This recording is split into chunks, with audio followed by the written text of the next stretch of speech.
가결되었음을 선포합니다.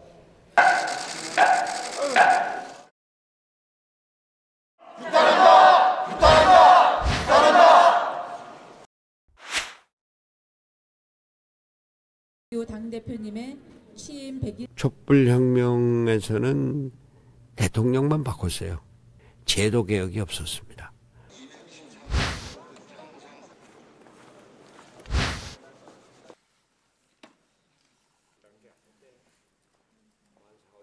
짬짬이 예산을 통과시키면서 선거제도 개혁을 거부했습니다. 두 마리의 큰 곰이 여의도를 가로막고 있는 것입니다.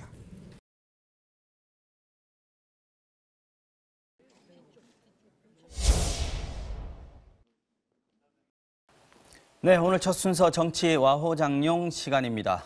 바른미래당과 민주평화당, 정의당 등 야3당은 국회 본회의장 앞에서 연동형 비례대표제를 도입해야 한다며 농성을 이어가고 있습니다.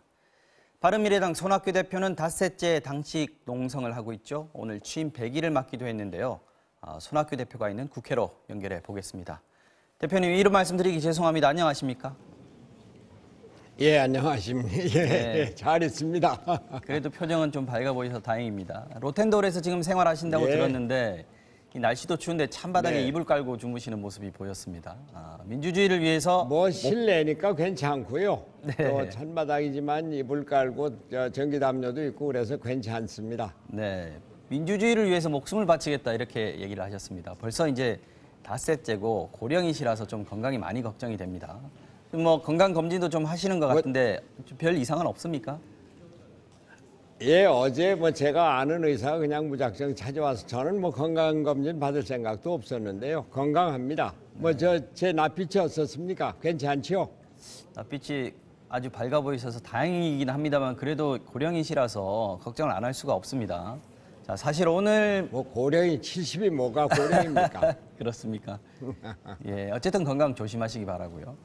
사실 뭐 오늘 바른미래당 네. 대표 취임 100일도 되셨지 않습니까? 그래서 원래는 저희 네, 프로그램에 오늘 출연을 스튜디오에 해주시기로 하셨는데 아쉽게 모시지는 네. 못했습니다. 예, 이번 단식 농성 때문에 아이, 취임 죄송합니다. 제가 갈 수가 네. 없어서. 100일 기자회견도 취소를 했다가 다시 진행을 하셨더라고요. 그 오늘 기자회견에서 네, 이렇게 오늘 말씀하셨어요. 했습니다. 제왕적 대통령제, 승자 독식 양당제 폐단을 바로잡아야 한다 이렇게 얘기하셨는데 지금 하시는 단식도 역시 그 일환이라고 봐야죠. 뭐 결국 그렇죠. 우리나라 민주주의 발전을 위해서 정치 개혁을 한다. 네. 그 정치 개혁의 첫 번째 순서가 연동형 비례대표 선거제도 개혁이다. 그것을 위해서 단식을 하고 있습니다. 네. 그런데 기자회견에서도 이 얘기를 하셨습니다. 당이 아직도 불안하다. 지지율 정체와 정체성 갈등. 여전히 많은 당원들이 이제 불안해하고 있다고 진단을 하셨는데 내부적인 개혁도 언급을 하셨습니다. 네. 이게 어떤 말씀이신가요? 뭐 제가 솔직하게 우리 당의 사정을 말씀드린 겁니다. 제가 네. 당 대표 취임해서 사무처, 연구원, 또 지역위원장, 각 위원회 조직 다 이렇게 하나하나 차근차근 해 나가서 네. 당 내부는 어느 정도 안착이 되고 조율이 많이 돼서 단합된 모습을 보이고 있는데 네. 그러나 이제 외부에서 이 보수 대통합이다, 반문 연대다 이러면서 우리 당을 흔들려는 시도가 있지 않습니까? 맞습니다. 또 우리 당이 국민의당과 바른정당이 양당이 합쳐져서 오랜 다른 전통을 가진 두 정당의 사람들이 모이니까 아무래도 한꺼번에 잘 되기가 힘들지 않습니까? 그러니까 네. 정체성 문제가 생기는 것이고, 야 이거 내가 여기 있어서 되겠느냐, 뭐 이렇게 갈 길을 고민하는 분들이 생기시고 하는 건 뭐 사실입니다. 제가 있는 그대로 말씀드립니다. 당의 대표라고 덮지 않고요. 네. 그러나 네. 저는 우리 자유한국당이 어떤 정당입니까? 이 촛불혁명으로 무너진 정당 아니에요. 국회의원이 112명인가 그냥 있으니까 있는 거지요. 그래서 앞으로 우리가 제대로 잘 해 나가면은 네. 다시 우리 바른미래당의 그 중도 개혁 정당으로서의 정체성 이걸로 하나로 모이고 그것뿐만이 아니라 여기서 뿌리를 내리면은 앞으로 정치 구조를 개혁하는 데 중심이 될 것이라고 믿습니다. 네, 알겠습니다. 바른미래당이 지금 야3당 중에서 농성하고 있는 야3당 중에서는 유일한 교섭단체입니다. 그래서 내년도 예산안 처리와 선거제도 개혁 연계하는 것에 대해서 좀 대표님은 부담을 느끼셨을 것도 같은데 사실 현 선거구제의 문제점에는 국민들이 문제라고 지적하면서도 예산안하고 연계하는 부분에 대해서는 공감대를 이루지 못했다 이런 평가도 좀 있거든요. 그럼에도 대표님 이번 선거제도 개혁이 꼭 해야겠다, 골든타임이다 이렇게 생각하신 이유는 어디에 있습니까? 우선 말이죠. 예산안과 연계했다고 하지만 저희가 앞으로 그러니까 금년 12월 말까지 20일이 더 남겨놓고 있었습니다. 네네. 그리고 그 안에 그 선거제도 개혁을 위해서 여야당이 확실하게 합의를 해주면 저희가 그 예산안을 풀어주는 거죠. 네. 그리고 예산안 연계는 이번만 있었던 것이 아니라 우리나라 정치 사상 거의 관행이다시피 했습니다. 중요한 법안이나 중요한 제도나 또는 뭐 그 예산과 관련해서 그 정치적인 싸움이 있을 때 예산안을 거부해온 것이 우리 정치의 뭐 오랜 관행이기도 했고 그게 뭐 좋다는 얘기는 아닙니다. 12월 3일까지 지키려면 지켜야 되는데 그러나 문제는 여당이 또 제1야당이 그것을 사전에 제대로 했느냐 얘기예요. 정개특위 구성을 한 달씩이나 이제 위원 명단을 제출하지 않고 이런 것이 바로 자유한국당입니다. 그러니까 선거제도 개혁에 대해서 그 정부 여당과 자유한국당이 게을러서 이게 늦어진 거지 우리가 예산안을 늦추려고 해서 늦춘 게 아니다 이런 말씀을 드립니다. 네, 그렇군요. 김병준 자유한국당 비대위원장이 먼저 찾아왔습니다. 그 단식장에요. 그때는 당장 원내대표 선거가 당면 과제니까 끝나면 선거제도 개혁도 정리를 해보겠다 이렇게 얘기를 했는데 오늘은 더불어민주당 이해찬 대표 찾아왔더라고요. 어떤 얘기 하셨는지 상황이 좀 풀릴 수 있을지요? 뭐 저는 더불어민주당과 자유한국당이 딱 결단만 하면은 하루아침에 해결될 수 있고 저도 이렇게 굶지 않고 나가서 밥도 먹고 막걸리도 마시고 할 수가 있을 겁니다.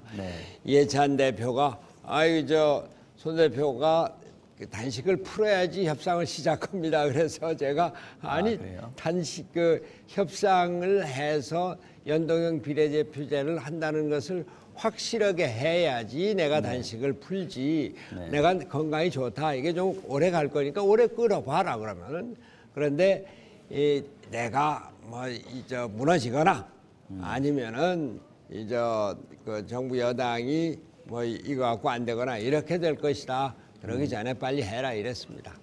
지금 뭐 외람된 질문일 수 있습니다만 박지원 민주평화당 의원이 페이스북에 대표님 언급을 좀 했습니다. 손 대표가 단식할 때마다 대형 사건이 발생한다. 그래서 이른바 손학규 징크스가 다시 재현돼야 된다. 이렇게 주장을 했습니다. 이 얘기는 뭐냐면 김정은 북한위원장이 방남이 이루어질 거다. 이렇게 생각을 했다고 하는 건데 대표님 이걸 어떻게 보셨습니까?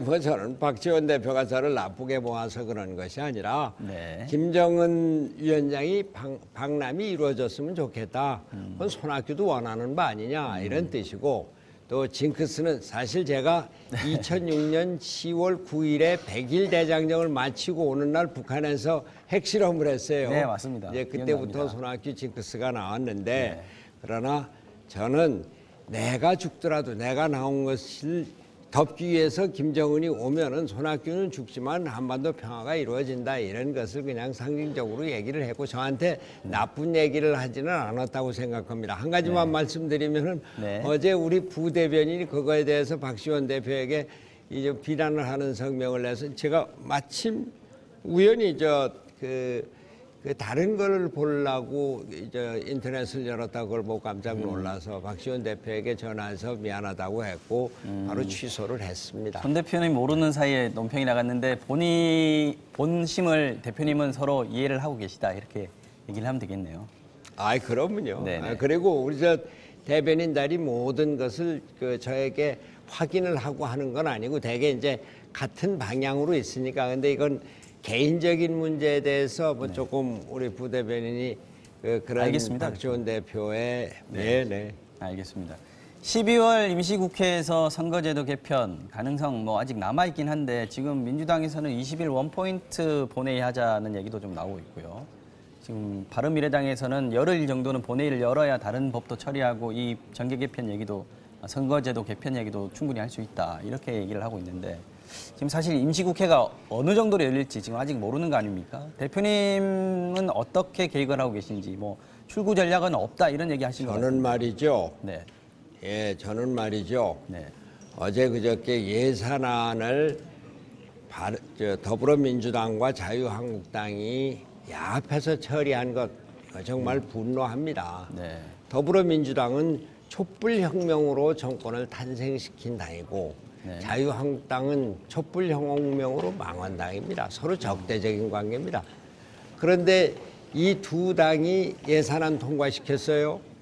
그리고 지금 임시국회 얘기인데 임시국회에 대해서 한마디도 안 했습니다.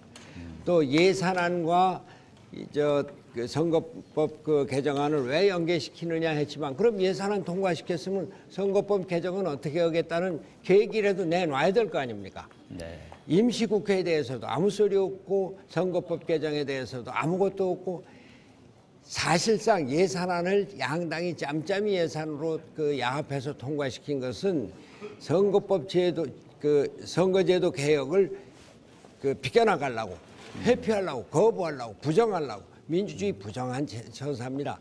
저는 거기에 대해서는 이 두 당이 분명히 반성하고 각성해야 된다고 봅니다. 네, 오늘 대표님 말씀 잘 들었습니다.